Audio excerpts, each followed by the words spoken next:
There's one trait that you either love or hate about who SpongeBob has become, and it's the source of a generational dissonance between younger and older fans, which is perfectly shown within Yellow Pavement. This new episode, Yellow Pavement, is just Boat Smarts, but longer. Boat Smarts is an episode posing as a documentary about good and bad boaters, specifically revolving around Squidward and SpongeBob.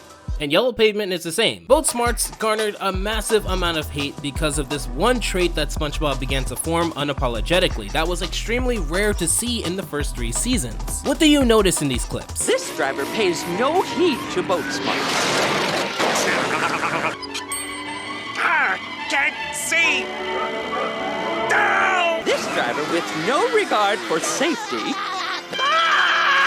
SpongeBob's oblivious, unapologetic, and the butt of the joke is someone else who had nothing to do with the situation. Now, this sentence is either fine or a deal breaker depending on who you are and when you started watching the show. Generally, if you started watching the show in the first seasons, this is one of the biggest reasons the show isn't the same as it was. To you, you may see this as SpongeBob losing his charm and developing into a brain-dead, happy-go-lucky Squidward torturing machine. However, generally, if you started watching the show after the first 3 seasons, you tend to not see the problem in this. To you, this is just how SpongeBob is. This is what makes him and the show funny because you're not supposed to take him or it seriously. Squidward is supposed to always be the butt of the joke, even if it isn't logically or morally okay. The new staff have sided with the younger fans, obviously because that's their demographic, and have catered to this latter way of thinking. How do I know this for sure? Take a look at Yellow Pavement.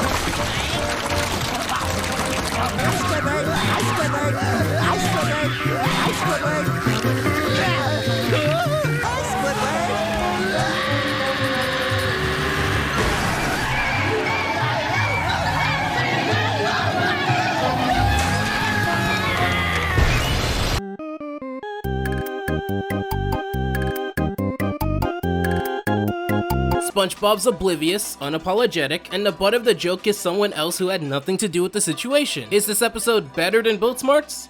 Yes, but only slightly, and it's not because of the writing. As a few episodes in this most recent season have shown, the art team has been at a high I haven't seen since really the first few seasons, even if for a completely different aesthetic and vision. If you remember Welcome to Binary Bottom, I found that to be the best episode of their so-called crossover, and it was purely for how it looked. But here presents the issue I have with newer SpongeBob episodes often. We all see the art team going above and beyond, having a workflow and process that creates these new things that feel familiar but not always recycled, and have developed this new identity that retains the wacky nature and respects animation. Can you say the same about the writing? Does the writing here feel new and fresh? Do you feel like the jokes and story went above and beyond? Does this premise spark interest rather than feeling recycled? The answer to all of this is no. For all of the wacky shenanigans this episode wishes to embark on, the one part holding it back is ironically its greatest asset, the main character. There are some good episodes in these newer seasons, but the season and show will always be held back because of SpongeBob's oblivious nature. If you think this is a new trait of his, you'd be wrong, as he was always this way, even going back to the first episode. However, therein lies the problem. When you go back to these earlier episodes, they had one thing that newer episodes are written to not really care about: logic. In Help Wanted, SpongeBob didn't know that he was being sent on a wild goose chase, and because he didn't know he was being duped, came back to the Krusty Krab just as enthusiastic as he went, saved the day, while the two bozos who thought they knew better took up an order they couldn't handle. Fast forward to today, and Squidward legitimately doesn't even feel like a character here, but a vessel for SpongeBob to enact his slapstick on. I have no connection to this slapstick because there was no reason for SpongeBob to act this way towards Squidward if Squidward didn't warrant any of it. This show tends to slap a reference to old SpongeBob, a bunch of slapstick, some screaming here and there, some ending to try to tie it all up and justify it all, and call it a day. On most episodes, not all. That one toxic trait of SpongeBob is that he's oblivious past the point of basic logic. You would also be hard pressed to name a significant amount of active animated shows today that follow this same logic of not caring about having a reason, even if their target demographic is children. What's even more embarrassing is that memes of SpongeBob tend to understand this better than the actual show. Is that your fucking mermaid man persona? That's cringe.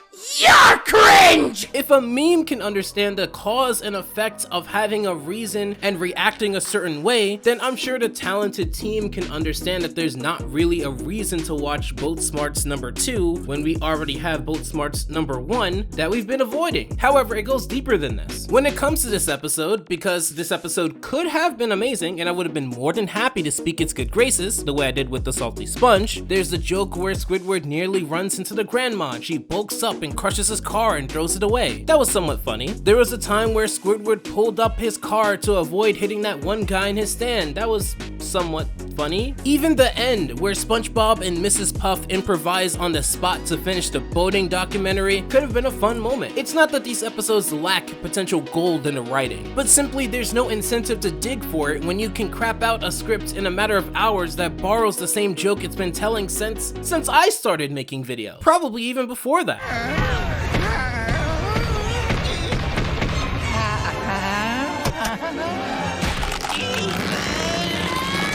SpongeBob is one of like 3 cartoons on now that have the luxury of doing this, and it's because of the legwork the show did in the 2000s that gave it such a big cushion to never have to worry about impressing the right people to justify a new season. However, the show has been proven to not be invincible recently. Let me give you an example. Let's say you have a YouTuber you really like, and they develop a second channel that keeps the charm and personality of the first channel, just with some tweaks here and there. Generally, if you like the first channel, there's a high chance that you may also enjoy the second channel because it offers a lot of what you like already. There are exceptions to this, but I'm speaking generally. So if we follow that chain of logic, if the first channel was popular, then this second channel most likely would also become popular. So if this trait of SpongeBob being oblivious to the point of lacking a reason to inflict slapstick pain on others for 11 minutes isn't a big deal, and he's still a lovable and charming character that entertains a lot of people, then why didn't the other 2 spin-offs pop off? It's been 2 years for Kamp Koral, and it's coming up on 2 years for the Patrick Star Show in July. Wouldn't it have the same charm and personality given that it's the same characters and mostly the same team working on these shows? Wouldn't there be 3 amazing, high-performing, popular shows all led by the same winning formula? Why does it appear that the 2 spin-offs have ran their course and people realize that they don't need to see the same thing that they can already get with the main show? Why does it appear that we're seeing less new episodes for these newer shows if they're so popular? It's because those shows never had any cushion. Those shows do not bring in as much attention as the main ship. In fact, looking at how Nickelodeon treats the spin-off should show you exactly why SpongeBob's cushion is the only thing that protects it from being treated the same way. Because had people resonated with those shows the way that a lot of people resonate with